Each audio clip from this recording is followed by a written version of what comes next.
지금 사태가 오히려 한국 증시엔 기회가 될 수 있다. 그리고 또 하나 중요한 거는 고금리를 안고 사는 변화가 나올 수밖에 없겠죠. 그러면은 과거 10년과 이번 10년은 또 다를 수밖에 없습니다. 내가 보유에 대한 관점 말고 지금은 계속 트레이딩에 대한 관점 생각하셔야 됩니다. 이거를 하락세 기형이 아니라 그냥 박스권 상단부의 돌파로 본다 라는 주도주가 나오는데 그게 뭘까? 자, 예. 근데 아니 이슈가 없다뇨. 이런 시장에 이슈가 없다는 게 말이 됩니까? 아니 네. 침체된 듯한 느낌. 사람들의 그게 신이 안 나 있어 지금. 느낌들이 아침에 왜냐하면 불과 한 2, 3주, 3주 전만 해도 네. 아침에 서로 정보 교환이 되고 막 날라오고 막 이랬는데 네. 다들 뭔가 힘이 다 빠진 느낌. 증권가, 여의도 증권가가. 이게 다 네. 중국 때문입니다. 그래요? 네. 그냥 시진핑? 아세요? 아시는 분 이름을 던지듯이. 네. 함부로 이제 이름 얘기하시면 안 됩니다. 이제 거기는 거의 황제급의 대접을 받고 있기 때문에. 야, 이번에 저 뉴스에서 저 후진타오 끌려 나가는 거죠, 그거? 네. 야, 그거 깜짝 놀랐어요.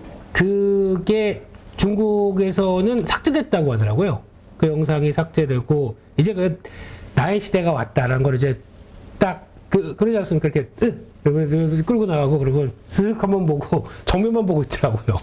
이게 모든 걸 얘기해 주는 것 같은데 그거지 않습니까? 이제 예전에 등소평 역사 얘기를 잠깐 하게 되면은 중국의 등소평이 개방 정책에 무게를 두면서 중국이 이만큼 커왔던 거 아닙니까? 거기서 이제 어떻게 보면 중국의 덩치를 그러니까 거의 미미한 존재에서 이제 대국 인구와 함께 끌어올리기 시작해서 경제 성장이 활발하게 움직였던 때가 그때라고 하면 이제 80년대, 7, 80년대 부근을 넘어오기 시작하면서 그때 뭐 천안문 사태 뭐 여러 가지 있었지만은 결국은 중국 스타일로 마무리했죠. 근데 중요한 거는 개방 경제가 이제 끝났습니다.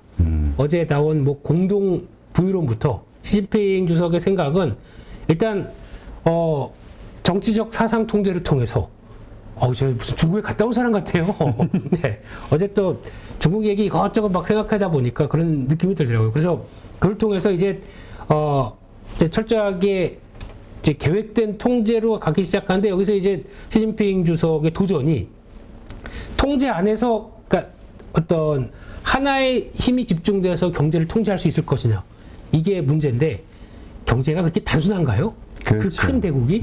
그래서 그냥 지금 생각으로는 중국 경제에 대한 부정적인, 그러니까 과거로 이제 다시 돌아갈 수밖에 없는 쪽으로 많이 얘기를 하는데 그러다 보니까 외국인들 엑소더스가 나오기 시작하는 거죠. 그래서 이게 확인이 되면 특히 가장 우려스러운 게 중국 홍콩 H지수죠. 네. 중국 국영 기업들에 대해서 저런 시각을 갖고 있다라고 하게 되면 그러면 중국이 밀고 우리는 어떡하나라고 생각할지 몰라도 단순하게는 보면 환율에 영향을 끼치죠. 어제 보니까 역외 환율이 위안화가 7.3대도 훌쩍 넘어갔습니다. 이제 최고치로 갑니다. 어제 국내 환율도 1443원, 4원이 고점인데 여기 또 터치를 하기 시작하더라고요. 그래서 불안감은 남아 있습니다. 하지만 좀 길게 보게 되면 중국이나 홍콩으로 들어가서 직접 투자를 갔던 금액이나 아니면 또 이런 주식 쪽에서도 비중을 늘렸던 쪽 이쪽이 안 되겠어 하고 손절이겠죠, 뭐 거의. 그렇지, 손절이지. 네, 손절하고 나온다. 그러면 이 자금들이 어디로 갈까요? 그렇죠, 한국으로 올 가능성이 어느 정도. 왜냐하면 MSCI 이머징 지수 거기 보면은 원래 우리가 1등이었는데 중국 시장이 커지면서 중국이 1위가 되고 우리가 밀려났잖아요. 우리의 포지션이 자꾸 그쪽으로 넘어갔는데. 이거라도 일단은 좀 돌아오지 않겠냐에 대한 기대감. 그거는 뭐 세부적으로 조정이 들어가면서 패시브 자금들이죠. 근데 그거 말고 액티브한 자금들은 벌써 이제 스마트하게 움직이기 시작하겠죠. 그러면 비슷한 쪽에서 아시아 쪽에 배정된 건데 중국은 이제 보니까 아니겠다. 또 거기다가 자꾸 대만 얘기다 좀 야욕을 보이기 시작하면서 그 다음에 그쪽에 나오게 되면 지정학적 리스크 막 좀 복잡해지겠죠. 대만도 못 갑니다. 어디로 오겠습니까? 네, 이런 거 한번 생각해 보게 되면 길게는 지금 사태가 오히려 한국 증시엔 기회가 될 수 있다. 그리고 또 하나 중요한 거는 공급망 같아요. 그러니까 공급망 같은 경우도 지금 결국에는 이제 다 중국 쪽에 갖춰놨던 것들, 애플도 이제 박스권에 대한 위치나 지위에 대해서 많이 고민을 하기 시작을 하는 부분들이죠. 그러다 보니까 차라리 뭐 베트남이나 이런 쪽으로 다변화시킬 전략들이 나오기 시작하고, 근데 거기서 과거에 이제 중국을 좀 키워서 중국 기술력과 함께 기술을 끌어올려서 인력들을 활용을 해서 충분히 저가에 공급하려고 했던 노력들은 이제 무산된 거죠. 그러면 그래도 안 되겠다. 차라리 적절한 기술력을 가지고 적절한 금액을 준다고 하더라도 가격 올리면 되지. 뭐 이런 쪽에서 이게 나오기 시작하게 되면 한국 기술에 대한 수요도 높아질 수밖에 없겠죠. 인도가 그 넥스트 밸류 체인으로서 각광을 받지 않겠느냐 의견도 많아요. 보니까 지난번에 여기 인도 전문 투자하시는 분 네. 요즘 더러 보이더라고요, 그분이. 그래요? 네. 요즘 이제 인도가 떠오르고 있어요. 네, 근데 인도는 모르겠습니다. 제가 생각하기에는 빈부격차가 너무 심하다 보니까 그렇죠. 이게 사회 시스템이 불안정해서 그렇죠. 예, 예. 그게 어느 정도 해소가 되는 게 나와야 되는데 아직까지 인도는 그러니까 아주 초기에 중국을 보는 것 같죠. 중국 같은 경우는 그때 보통 당서기 중심으로 딱 지역 유지들이 맞춰진 다음에 거기서 뭔가를 끌어냈던 그런 걸 보게 되면 중요한 어떤 중산층의 역할들이 좀 확인이 돼야 될 것 같아요. 그렇게 되기 시작하면서 소비나 그리고 또 체제가 완성이 돼야 이제 인도에 대한 좀 시각이 달라지지 않을까 싶은데 교육열이나 여러 가지는 상당히 높긴 한다고 하더라고요. 근데 이게 아직 바로 대체 효과가 나올지는 근데 지금 인도는 준비를 하고 있는 것 같아요. 근데 시간은 좀 걸릴 것 같고 그래도 그쪽에서 기술과 인건비가 비싼 것 빼고는 한국이 좀 그래도 동맹이고 또 거기서 중요한 역할을 하게 되면 역할론이 좀 많이 부각되지 않을까라는 쪽에서 무슨 세계 경제부터 지리까지 아침부터 그냥 또 털어봤습니다. 죄송합니다. 네. 하여튼 지금 신냉전이라고 표현이 되잖아요. 네. 네. 우리가 그 예전에 소비에트 연방하고 미국의 그 냉전 시대 때 네. 그때 역사를 조금 공부해 볼 필요가 있을 것 같아요. 되새겨 볼 필요가 있을 것 같아요. 공부는 계속하죠. 돈은 못 버니까 문제죠. 그러게. 공부가 돈이 돼야 되는데. 근데 그때 어차피 기억하면은 네. 그 세계 멸망의 시기인가 운명의 시기인가 뭐 있었잖아요. 아, 예. 잠깐. 매번 봤습니다. 5분 전. 오늘은 지구가 멸망하기 5분 전. 막 이러고. 9시 뉴스에 고정 멘트였습니다. 네. 그거 시작하고 그 다음에 그 머리 하얀 그 박사님이 이렇게 보여주고 있는 그거 고정 멘트들 그 시계 멈췄나요? 다시 뒤로 돌아가는 시기. 사라졌어 그거. 아, 네. 그렇죠. 자, 그래서 네. 어쨌든 중국이 저렇게 변화해 가는 거에 대한 시장의 기대, 그러니까 한국의 기대감과 불안감이 같이 존재하고 있단 말이에요. 어쨌든 우리에게는 가장 큰 시장이다 보니까 그렇죠. 고객이 바뀌었어요,잖아요 지금. 그렇죠. 그래서 이번에 수출 비중을 본다고 하더라도 과거와 그러니까 대한민국은 그런 거 잘하는 것 같아요. 딱 봐서 기업들 중심으로 이거 아닌 것 같다. 이거는 잘못하게 되면 이상하다 싶으면은 빨리 전환하지 않습니까? 태세를. 그래서 중국의 수출 비중이 좀 떨어지기 시작하고요. 북미 쪽 그리고 또 유럽 쪽으로 조금 더 커져가는 수출 비중이 확인이 되는데 마찬가지입니다. 근데 그나마 좀 견고한 게 미국 쪽이다 보니까 거기서는 버티는데 수출이 이제 유럽 쪽 약간 휘청되고 중국 휘청된다. 이것도 아직까지는 고민할 필요죠. 단기적으로는 여전히 기대감보다는 고민이 더 많은 시기 같긴 합니다. 네. 하여튼 죽어라 하네요. 예?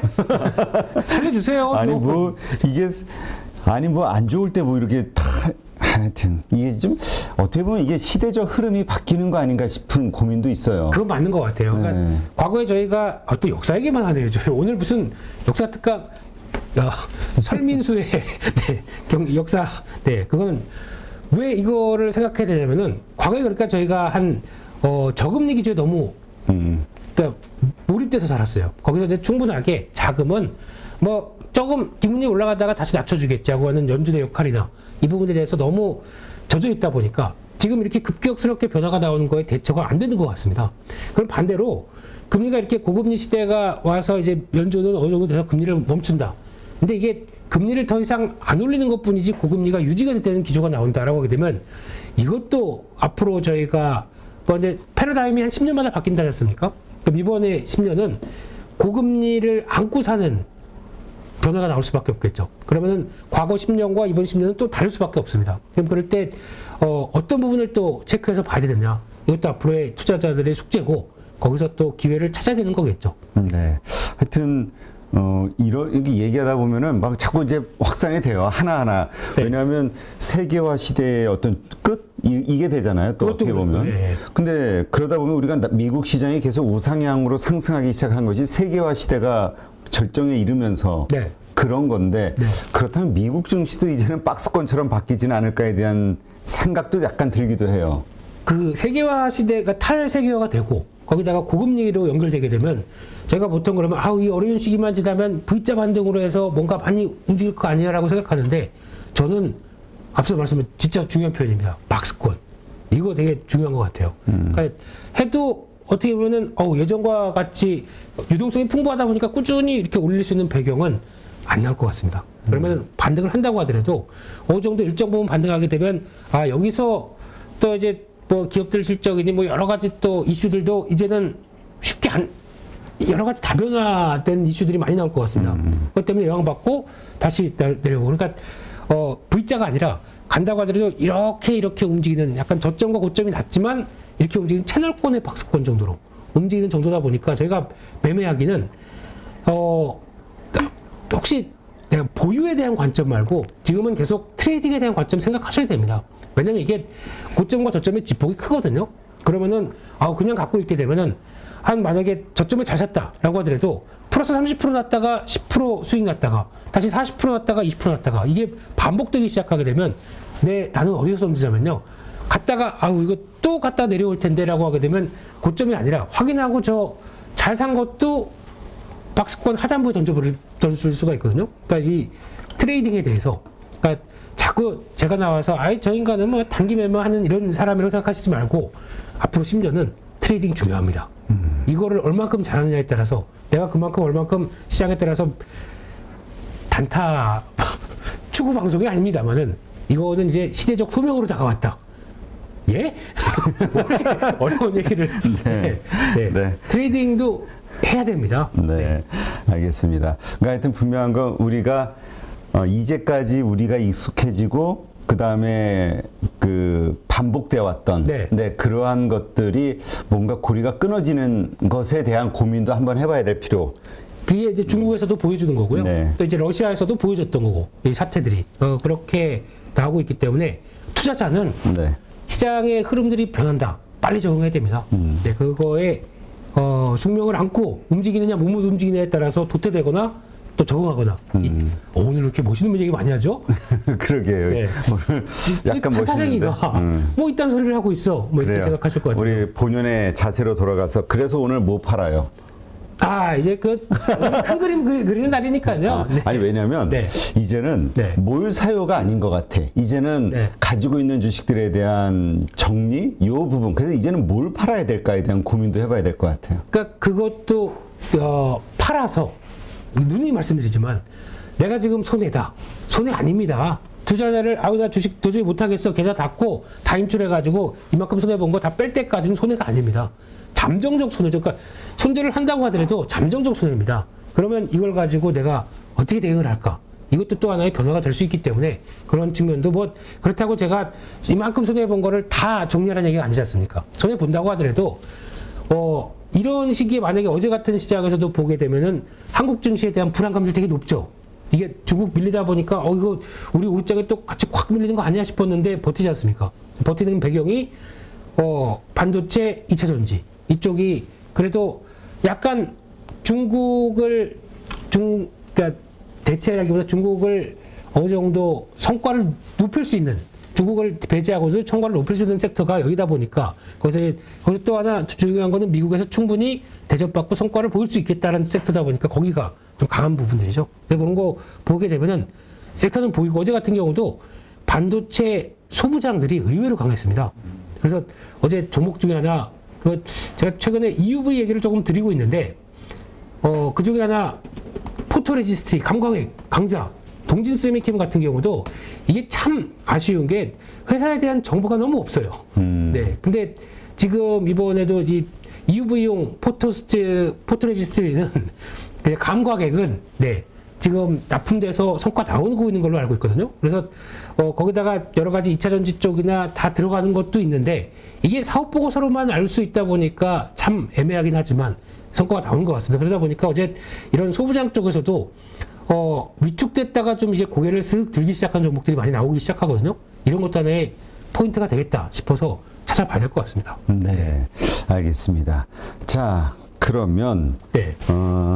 아이고. 근데 참 요즘 느끼는 거는 네. 참 그 뭐가 좋다 사실 그 이렇게 얘기했던 주식들이 불과 몇 개월 가지도 않아 가지고 환경이 확 바뀌고 안 좋다 이런 얘기가 나오는 케이스들이 워낙 많아요. 그렇죠. 네. 그래서 트레이딩이다. 네. 이런 때는 그러니까 자꾸 안 하겠습니다. 뭐 저만 그렇습니다. 저만 그렇고요. 근데 또 지금 살려면 어쩔 수가 없습니다. 그리고 또 이제 저희가 이제 과거에 한번 잠깐 볼까요? 코스피 지수가 월봉일 때 보게 되면 이런 기간, 이게 과거 한 2010년부터 그리고 또 한 2017년까지 이게 월봉입니다. 약 한 6년, 7년 동안 이런 장이 나옵니다. 이거 어떡합니까? 이런 데서 그냥 보유요? 그리고 갖고 있으면은 약 한 6년, 7년 동안이 어떻게 보면은 주가는 계속 우하향하는데 그냥 갖고 보유만, 좋은 주식만 갖고 있으면 보유가 가능하다고요? 절대 안 됩니다. 이걸 겪어본 사람들은 아세요. 근데 그걸 겪어보지도 않고 그냥 아예 뭐 주식은 무조건 우상향이고 거기다 계속 모아가면 된다. 모아가는데 계속 많이 났습니다. 아니 근데 네. 그 전에 그 KBS의 그 박종훈 기자하고 네. 그 방송을 하면서 박종훈 기자 데이터를 보니까 네.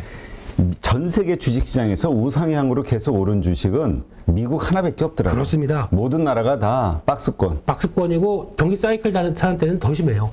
한국은 사이클 시장입니다. 그러다 보니까 더 그렇기 때문에 요거 견디다 보면은 사람이 진화하는 거예요. 저도 가치 투자하는 거 좋아합니다. 싼 거 좋아하고 매매하는데 돈을 못 벌잖아요. 그럼 변해야 되겠죠. 그러면 이런 시장에서 내가 어떻게 변해야 되는지. 그럼 저점 매수, 고점 매수의 기술을 쌓다 보니까 이 모양이 된. 네. 이 모양으로 만드는. 근데 어쩔 수 없습니다. 살아야 됩니다. 그래요. 살고 그 다음에 큰 기회가 나올 때 대응해야겠죠.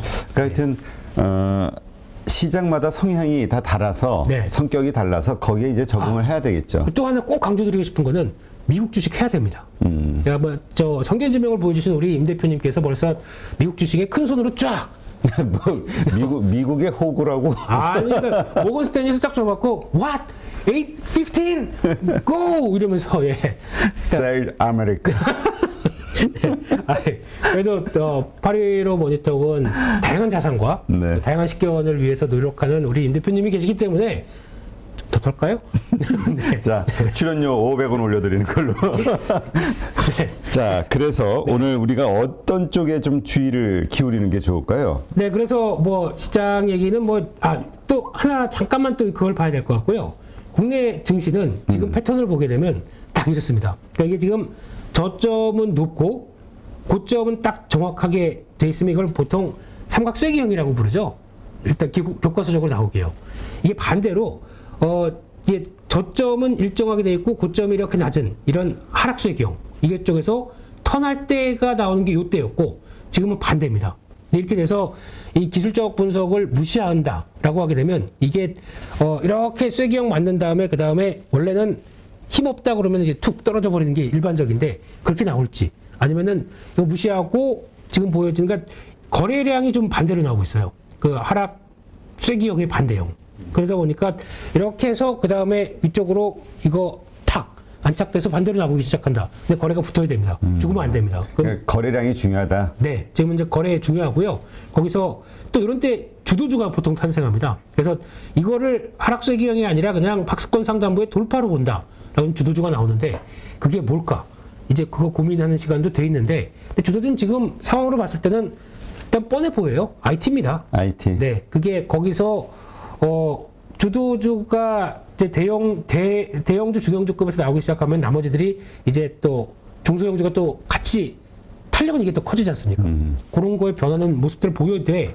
아마 지금 이게 좀 기다리는 시간 쪽으로 나오지 않나요? 그래서 아직까지는 일단 2290, 뭐 2300 여기에 정도 만만치 않기 때문에 이것도 체크하고 미국 시장도 하고 봐야 되는 이런 상황이 아닌가 싶습니다. 네, 알겠습니다. 어제 참 삼성전자에 대해서 기관과 외국인의 매수가 쌍끌이로 들어와가지고, 네. 네, 하여튼 기대감, IT에 대한 기대감 키우는데 어제 소부장들도 좋았던 것 같아요, 흐름이.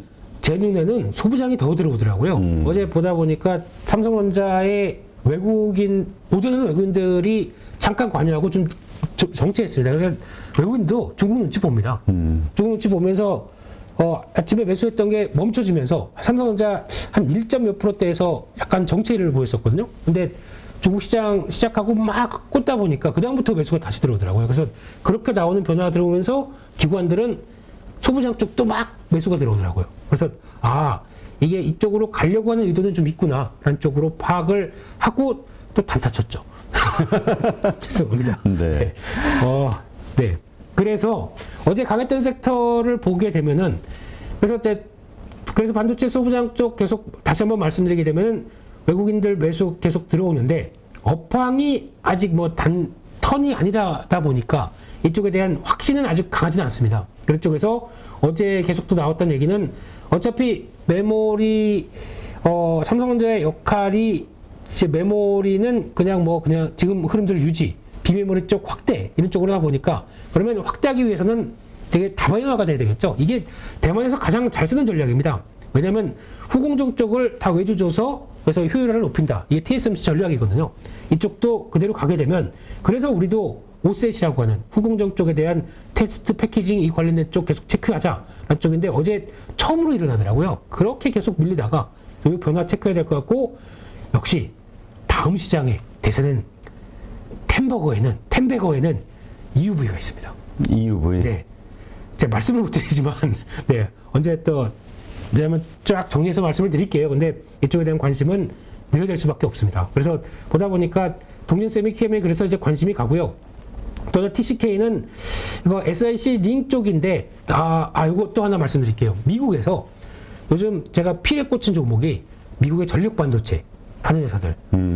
이번에도 안 빠졌어요. 안 빠지고 쭉 정체를 보이다가 탄력을 쭉 보이더라고요. 그래서 전력 반도체 쪽에 가장 많이 그래도 지금 현재 좀 더 레벨업을 시켜서 테슬라가 전력 반도체는 이렇게 쓰는 거야 보여주다 보니까 그를 통해서 지금 나오는 업체들 같은 경우는 잘 보셔야 됩니다. 하나만 말씀드리게 되면 온세미 컨택트 온세미라고 있습니다. 온세미. 네, 이런 회사들 지금 실적 동향 바뀌는 거 보니까 상당히 좋습니다.